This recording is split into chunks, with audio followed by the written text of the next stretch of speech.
Good day, Bashar. Good day, good day. I'm here in Encinitas, California, and I have a question. I love everything that you just shared. I feel like the gas pedal has been pushed down pretty accelerated for me lately, and I give a lot of reverence and appreciation to you for the formula. It's been the most influential teaching thus far that has really accelerated my life in such a beautiful way. So I just want to honor you and appreciate all of the beautiful experiences that I feel like you've contributed to my life. So I thank you so much. All right. Well, we thank you and our deep appreciation for being willing to apply the information to your life. Yes. And so I mentioned I'm from Encinitas because people have said there's a vortex here. And I'm just curious if you have any feedback or thoughts on that. There are many vortices everywhere, both great and small, major, minor vortices. There are vortices over the entire structure of your planet because that's how it works energetically. These act as nodal points for the transmission of or the flow of different kinds of energy that take on different qualities depending upon the area. And people gravitate to these areas in particular because of the kind of frequency that exists within those particular nodal points that aid and assist them specifically in their own journeys in life. In the area that you are mentioning, there is a kind of a quickening energy there. Things can go much more rapidly in that area in general than they may in other areas when people need to have a slower experience. They will usually not go to the area that you have named, where if they desire a much more fluid or quicker, more accelerated experience or alignment with themselves, they will usually gravitate to areas such as you have named, of which there are many around the world, but what you have named is one. Yeah, that's what, and also just the monologue about the gas pedal and the valve. I'd love to talk a little bit more about that because the formula, there's been such amazing synchronicity, but the quickening, the acceleration, the valve feels like it's open more than it ever has been. And I'm having some pretty slippery experiences in my consciousness. And I think that's part of the reason why I'm drawn to this area. And one of which my highest excitement has been with my coaching clients to go on these trips. And it's been pretty consistent. This just started happening where I've been consistently experiencing simultaneous realities for myself and one other person, but now I've been able to create that experience in small groups of coaching groups. All right. Congratulations. I'm curious. Go ahead. Congratulations. Oh, thank you. So I'm curious about the mechanics of that because one aspect I feel it's like the spontaneity where the energy is just fitting, and I know I know when I'm in that flow, I know what I need to know in the moment. I'll say what I need to say to specific people in specific ways that tend to help, I guess, match energy, if you will. That's what it feels like. But I'm experiencing some pretty interesting things. Not only being able to create scenarios where they're able to experience simultaneous realities undeniably within the group. So the whole group is experiencing it, but also time shifts. So we had an experience in Baja where we went through what we perceived as a time change of 2 hours when there really wasn't one. So I want to hear a little bit more about the mechanics of that. All right. Well, again, do remember that time is a side effect of your consciousness shifting through parallel realities, as we have said.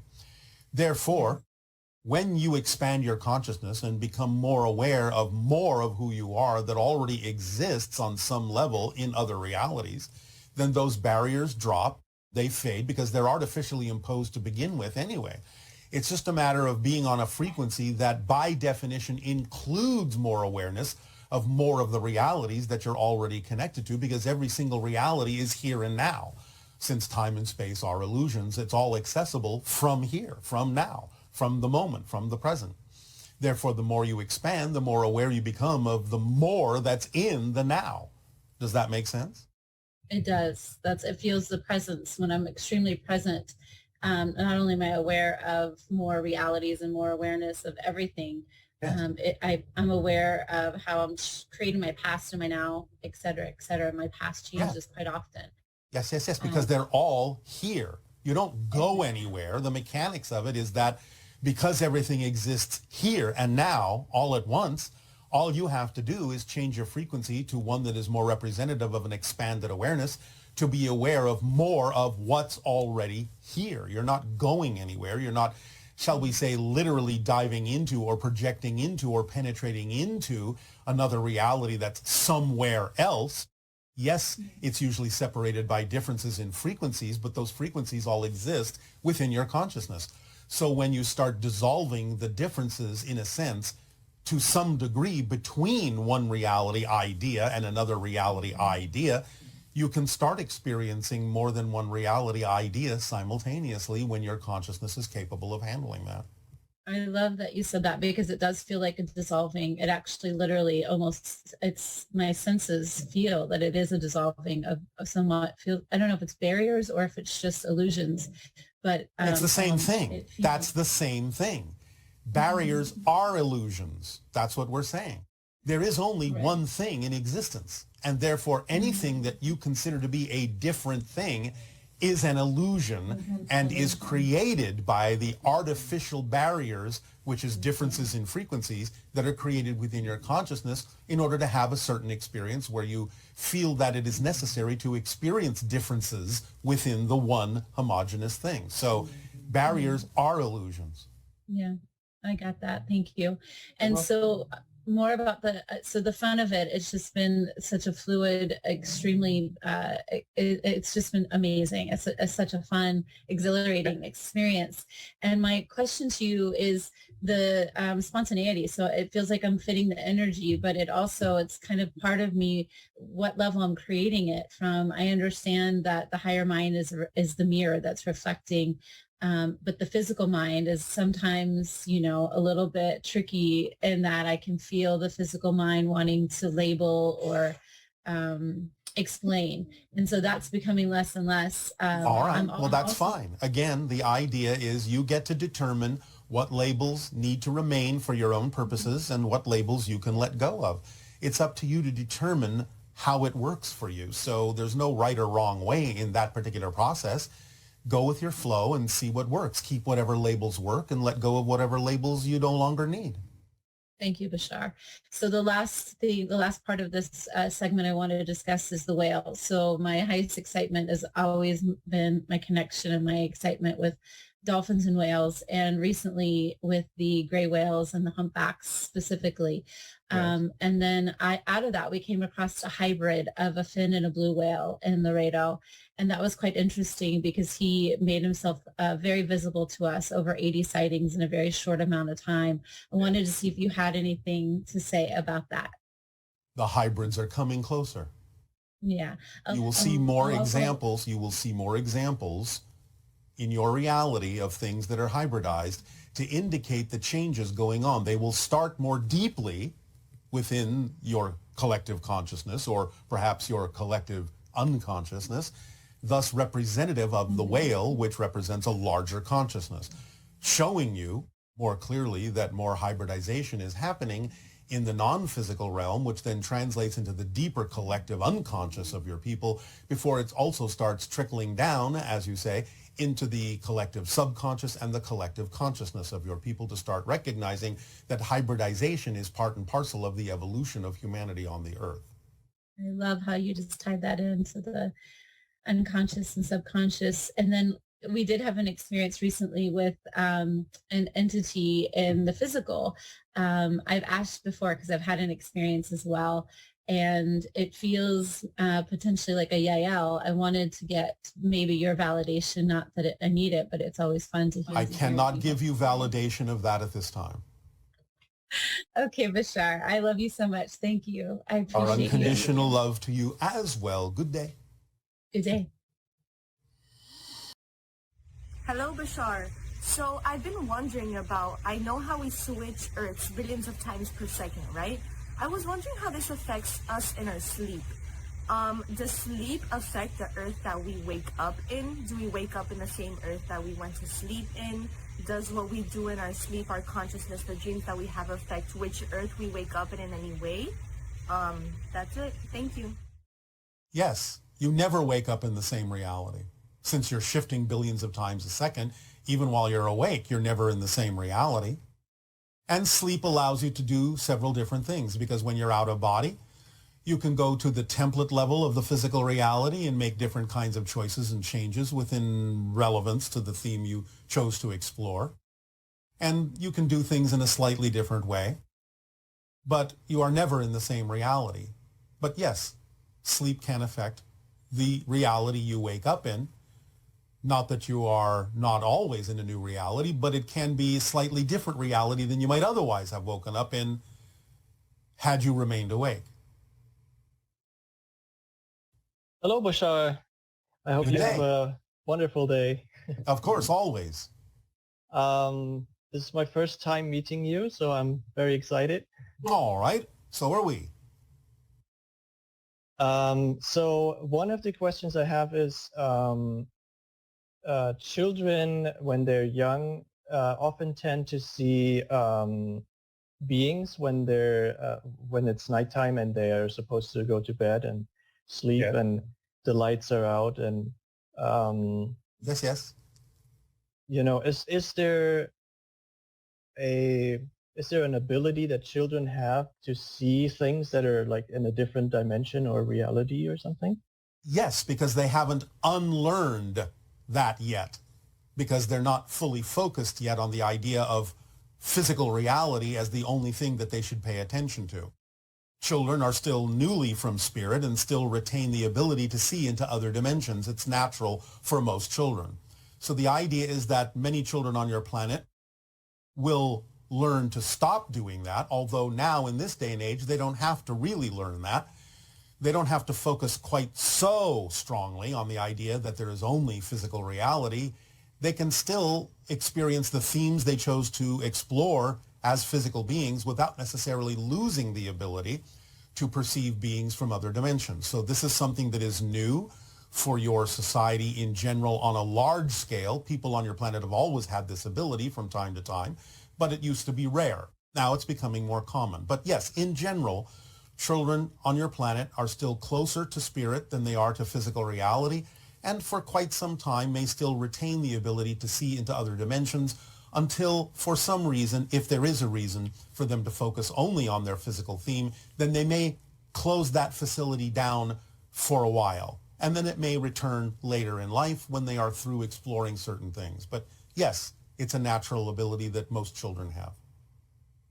And is there a way to facilitate the coming back of this ability? Yes, to follow the formula that we have shared with all of you. Okay. Okay. Now, there are also many other techniques.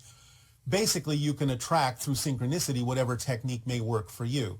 Whatever permission slip will be best aligned for your vibration. But in general, those things will also arrive in your life if you do, in fact, follow the formula. It happens automatically.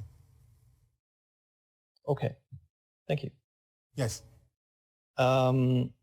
At some point, I was laying in my bed and seeing a dark pattern on the ceiling, and I was a kid back then, and I was kind of fearing for my life because I didn't know what it was, but I was like almost paralyzed, and then I said, no, not now, and please leave, but I didn't know what it was, and this happened twice to me when I was a kid, but I still have no idea what it meant or what It's a portal to another reality, and a beginning of a visitation of extra-dimensional or extraterrestrial beings coming in to interact with you according to the agreements that you have made in this life to be part of those kinds of encounters and experiences. So what you were initially experiencing was the opening of a portal from one dimension to another.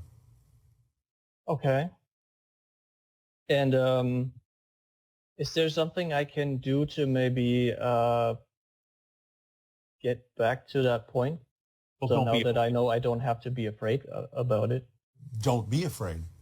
And again, follow the formula. Be more open to investigating and researching the encounters that exist between extra-dimensional and human people on your planet.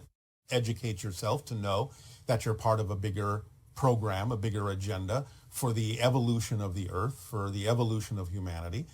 Invite it in and feel love for the experience. Most importantly, allow yourself to fill yourself with love and create the invitation on your own terms, saying that it can be what works for you and what works for others, but always in a state of unconditional love and service. Okay, I'll try that. All right. Okay, when I was in school, I had dreams. That was like the first years of school, so I did not lose the stuff apparently until then. So when I was in school, I had dreams at night where I saw things that would happen a day or two later. Yes. And I actually made a game out of this because when I went into like a conversation with people and I knew what they would say, I just changed my reply and see what would happen. And this was funny for me. Yes. Well, again, everything exists now. All realities exist now. What you call past, present, and future are all here. And there are multiple versions of everything. So if you have expanded your consciousness, again, especially when you are younger, and made a game out of it, which is a positive thing to do, then it can help practice and train you to be able to perceive more realities that exist in the here and now moment. And thus you can perhaps perceive more clearly the probabilities of which reality will manifest or crystallize in your particular physical world experience. So that's not unusual. It's just that you're becoming more aware that every reality, every probable reality that is most likely to manifest is already known to you, is already here and already exists. It's just a matter of which way you choose to go and how strongly you choose to crystallize the realities that you're perceiving. Okay. And I guess... Did that make sense to you? Do you understand what we're saying? Yes. All right. I guess getting back to that is also following the formula. Everything is contained in following the formula as precisely as possible. It leaves absolutely nothing important or relevant out of your life. It will bring you what you need exactly when you need it. Okay. All right. I was in October 2011, I was in a group that did C5 protocols for contacting extraterrestrials. Yes. And we had some contact with, we saw ships flying around, and we had high strangeness events or things that happened that were strange. All right. Well, congratulations. Thank you. And when we did a meditation for contacting extraterrestrials, it was like a vision in my head that I had from it was a woman, and she looked more like a cat being, a feline woman. And she looked at me, and it was like just a second or so, and she said, "Be patient." And that's all I got from this. And then I started to think and woke up from the meditation. All right. Well, that's good. That's a good first start. Coming through the extra-dimensional consciousness is coming through an archetypal form, an ancient Egyptian form that connects to something that will work for you. The ancient Egyptian archetypal form, looking feline, is called Bastet or Bast, the ancient Egyptian goddess. So this is an archetypal form that the extra-dimensional being was using that has relevance for the vibration of your own being. And initiating a contact and telling you to not be impatient, basically, is a good first step. Things will unfold as they need to. Okay. You can do the meditation again anytime you wish. You can begin practicing, strengthening that contact. Okay. It's up to you. Is there a specific, like, I guess it would be whatever works for you, or replicate what you did before. Okay. Okay.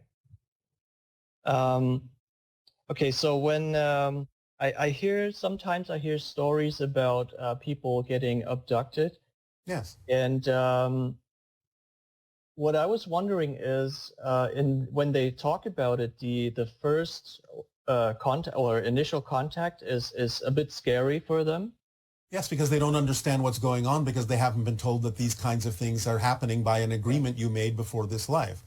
This is part of the evolutionary path of humanity on the earth. And because most people aren't in touch with those agreements, then they will go into fear mode or survival mode, because what is being experienced is very foreign to them. And to the physical consciousness almost seems life-threatening, because it's so different, so alien to your normal physical reality on earth.